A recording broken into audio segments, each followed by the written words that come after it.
नमस्कार, आओ संगीत सीखें। मेरे चैनल में आपका बहुत बहुत स्वागत है।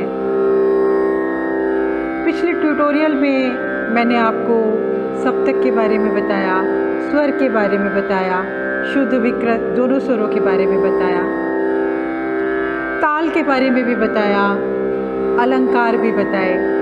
तो आज के ट्यूटोरियल में हम राग स्टार्ट करते हैं।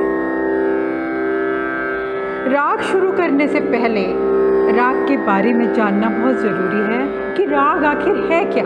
तो राग शब्द रंज या रंजना से बना है, जिसका अर्थ होता है आनंद देना, मतलब सुख देना। स्वरों और वर्णों की वह छोटी सी रचना जो चित्त को मोह ले, राग कहलाती है।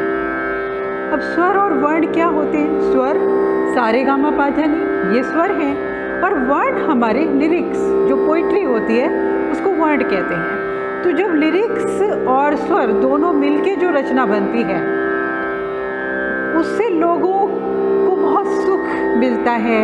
उसको सुनकर उसको राग कहते हैं। विद्वानों ने संस्कृत में राग की परिभाषा इस तरह से दी है, योयम ध्वनि विशेषस्तु स्वर वर्ण विभूषिता रंजको जनचित्ता नाम सा रागा कथितो बुधे। अर्थात स्वरों और वर्ण ध्वनि की वह विशेष रचना जिसे स्वरों और वर्णों से सुसज्जित किया गया हो, सजाया गया हो, और जो सुनने वाले के चित्त को, श्रोताओं के चित्त को मोह ले, लोगों का दिल जीत ले, उसी को राग कहते हैं। आज हम सबसे पहले तीव्र मध्यम वाला राग यमन से अपना ट्यूटोरियल शुरू करते हैं। राग यमन कल्याण थाट का राग है। अब थाट क्या होता है? हमारे हिंदुस्तानी संगीत पद्धति में 10 थाट माने गए हैं। यमन, बिलावल, खमाज, आसावरी, भैरवी, तोड़ी, भैरव, पूर्वी, मारवा और काफी। ये 10 थाट हैं। इन्हीं 10 थाटों से सैकड़ों राग बने हैं। तो थाट क्या है? थाट को राग का पिता कहा जाता है, फादर ऑफ ए राग। जैसे एक पिता के कई बच्चे होते हैं, एक भी हो सकता है, 4 भी हो सकते हैं, 2 भी हो सकते हैं, ऐसे ही एक थाट से कई राग उत्पन्न हो सकते हैं। अब आते हैं वादी संवादी। वादी क्या होता है? वादी जैसे एक राज्य में एक राजा होता है, जो इम्पोर्टेंस राजा की होती है ना, राजा बहुत ही वैल्यूएबल पर्सन होता है राज्य का।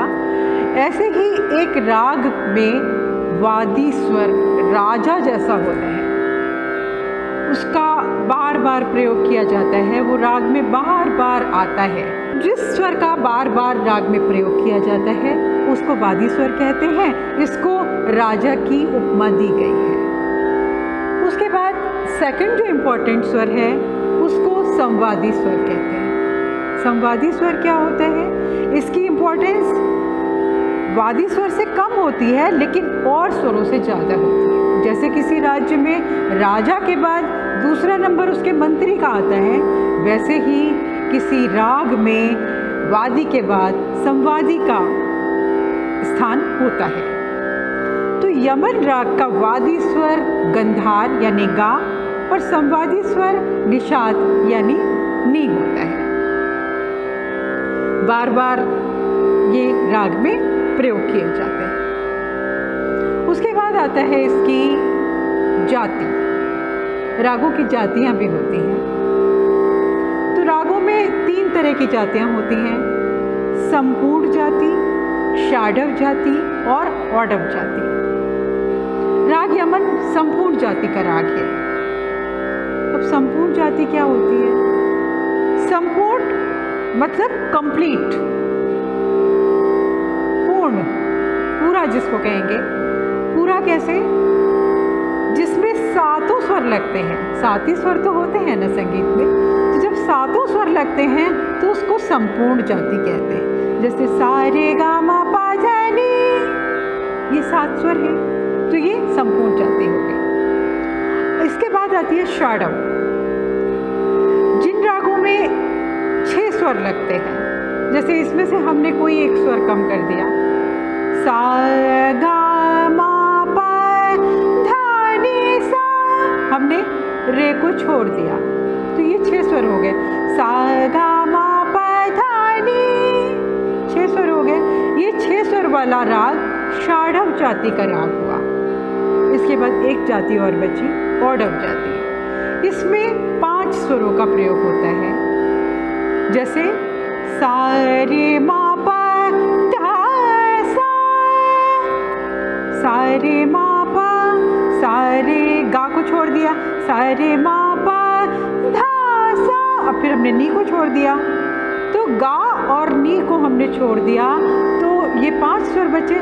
सा रे मा पा नी, सा रे मा पा धा सा, ये 5 स्वर हुए। तो 5 स्वर वाले राग को औडव जाति का राग कहेंगे। तो सातों स्वर जिसमें प्रयोग होते हैं वो संपूर्ण जाति का, 6 स्वर वाला राग षाडव जाति का, और 5 स्वर वाला राग औडव जाति का राग होता है। अब प्रकृति, रागों की प्रकृति भी होती है। जैसे इंसानों में होता है ना, हम लोग होते हैं, कोई बहुत चंचल प्रकृति का चुलबुला होता है, कोई बहुत शांत गंभीर होता है, तो तरह तरह के लोग होते हैं। ऐसे तरह तरह के राग हैं, रागों की भी प्रकृति होती है। कुछ गंभीर प्रकृति के होते हैं, कुछ चंचल प्रकृति के होते हैं, और भी कई तरह की प्रकृति होती है। तो ये जो राग यमन है, ये गंभीर प्रकृति का राग है, बहुत ही अच्छा मेलोडियस राग है, और इस राग से बहुत सारी बीमारियों का ट्रीटमेंट होता है। अब प्रकृति के बाद इसमें स्वरों की जोड़ियाँ होती हैं, तो नीरे और पारे की जोड़ी बहुत ही इसकी खास जोड़ियाँ हैं, और राग में बहुत सुंदर लगती हैं, और राग की एक आइडेंटिटी है, इनकी वजह से राग को पहचाना जाता है। अब आता है इसका गायन समय। तो रागों के गायन समय भी होते हैं। कुछ राग सुबह गाए जाते हैं, जैसे भैरव है, भैरवी है। कुछ दोपहर में गाए जाते हैं, जैसे सारंग हो गए।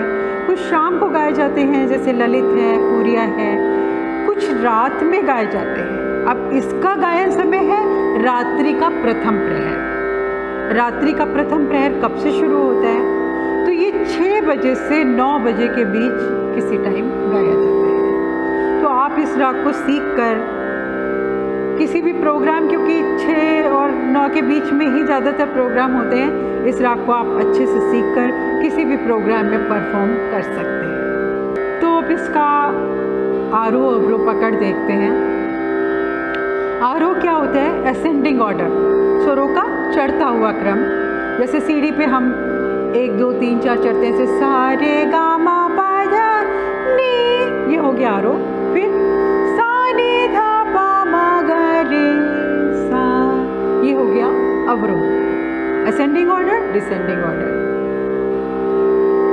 तो यमन का आरोह अवरोह हम निषाद से शुरू करेंगे, नी से शुरू करेंगे, क्योंकि इसमें इसका गृह स्वर निषाद है, और निषाद से इस राग को शुरू करना अच्छा माना जाता है। तो इसका आरोह अवरोह देखिए, नी रे गा मा पा धा नी सा, सा नी धा पा मा गा रे सा, ये हो गया इसका आरोह अवरोह। इसका आरोह ऐसे भी ले सकते हैं, नी रे गा मा धा नी सा, ये भी ठीक है, और सातों स्वर लगा के भी ठीक है। कोई कोई माधा नि सा नी रे गा मा धा नी सा नी रे गा मा धा नी सा। कुछ लोग पा को छोड़ देते हैं, वो भी ठीक है, और संपूर्ण सातों स्वर लगा के भी आरोह गाना ठीक है। तो ये हो गया इसका आरोह अवरोह। अब पकड़ क्या होता है? पकड़ राग का व्यक्तित्व होता है, पर्सनैलिटी होती है राग की। जैसे किसी को आते देख के हम उसकी पर्सनैलिटी को देख के बता देते हैं कि आदमी कैसा होगा, ऐसे ही पकड़ सुनते ही, पकड़ का मतलब है पकड़ना। हमने किसी चीज़ को पकड़ लिया, हमने स्वरों को सुन के पकड़ लिया कि ये कौन सा राग है, इसको पकड़ कहते हैं। तो पकड़ क्या है? राग की पर्सनैलिटी है। इसको सुनते ही हमें पता लग जाता है कि ये राग है। उसमें राग के जो खास स्वर होते हैं वो पकड़ में होते हैं, जिसकी वजह से राग पकड़ में आ जाता है कि हाँ ये राग यमन है। तो इसकी पकड़ है नी रे गा रे नी रे सा, नी रे की जोड़ी पा मा गा रे नी रे गा मा पा रे की जोड़ी पा रे गा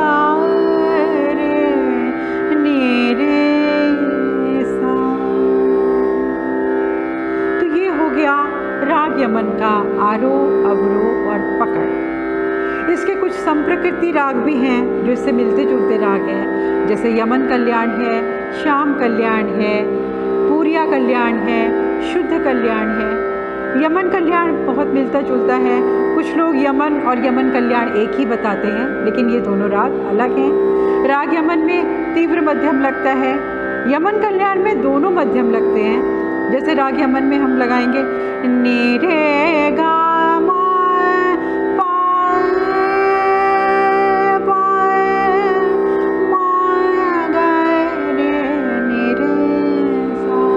यमन कल्याण में नी रे गा मा पा पा पा गा मा गा, ये शुद्ध मध्यम लग गया, तो ये यमन कल्याण हो गया। तो ये इसके संप्रकृति राग हैं। सारे रागों के बारे में भी नहीं बताऊंगी क्योंकि वीडियो बहुत लंबा हो जाएगा। अब हम इसके कुछ स्वर विस्तार करते हैं। सा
नि रे गा रे नि रे सा। तो ये था राग यमन का स्वर विस्तार। राग यमन के बारे में, उसके परिचय के बारे में मैंने आपको बताया। नेक्स्ट वीडियो में इसकी बंदिश और इसके आलाप तान मैं आपको बताऊंगी, इसके सेकंड पार्ट में।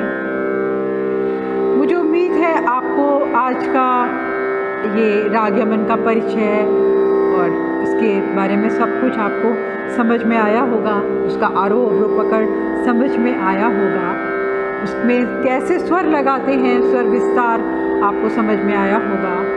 अगर आपको मेरा वीडियो अच्छा लगा है तो उसको लाइक कीजिए, सब्सक्राइब कीजिए और अपने फ्रेंड्स, रिलेटिव्स या जो भी संगीत प्रेमी हैं उनके साथ में इसको शेयर कीजिए।